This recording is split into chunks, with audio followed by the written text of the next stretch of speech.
Welcome to the buymeacoffee.com/James Poartistry, the coffee tips page that supports my James Poartistry creative productions and work.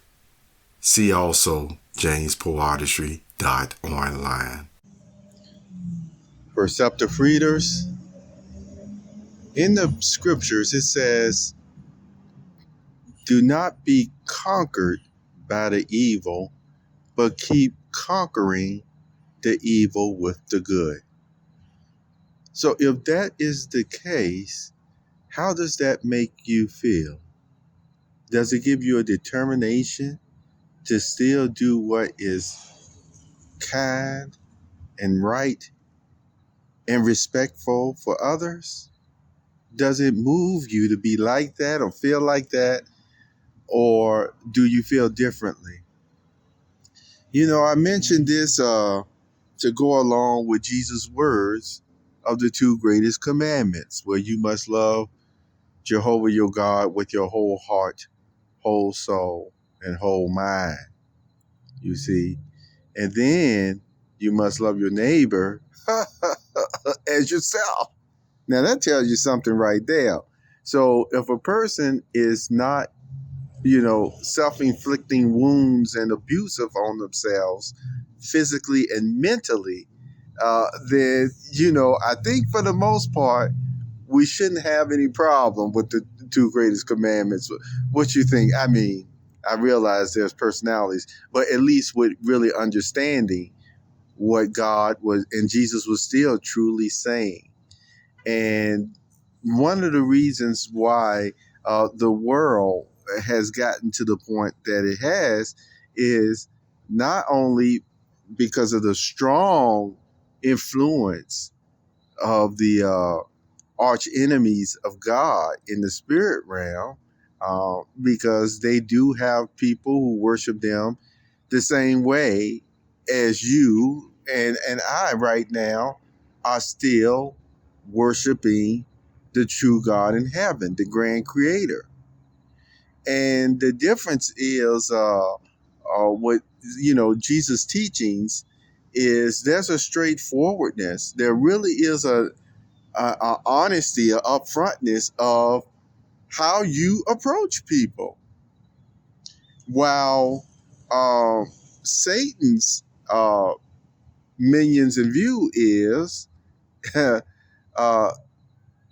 try to get over and don't tell others, when you're doing this bad thing to them. And you can do it as much as you want, just long as you don't get caught. And yet, depending on the situation, the justice systems and everything else in place, even then, he might have a loophole for you to get out of. That's why I referenced one of the statements involved with the 10 Commandments that God made to Moses about do not ignore the poor's justice. So that's all I'm going to say this morning. Keep conquering the evil with the good, because we are in a time where you can really see the inspiration of the movie The Giver. The movie The Giver. You actually have mindsets and ideologies just like that on the face of this earth today. And what I want to share with you is when you often hear the term self-righteous, people will think about profess and real followers of Christ in a minute.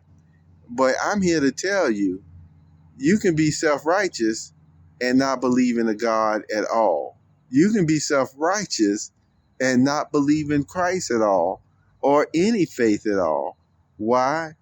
Because you have already, through your own belief system, established your own way of walking, perceiving life, you see,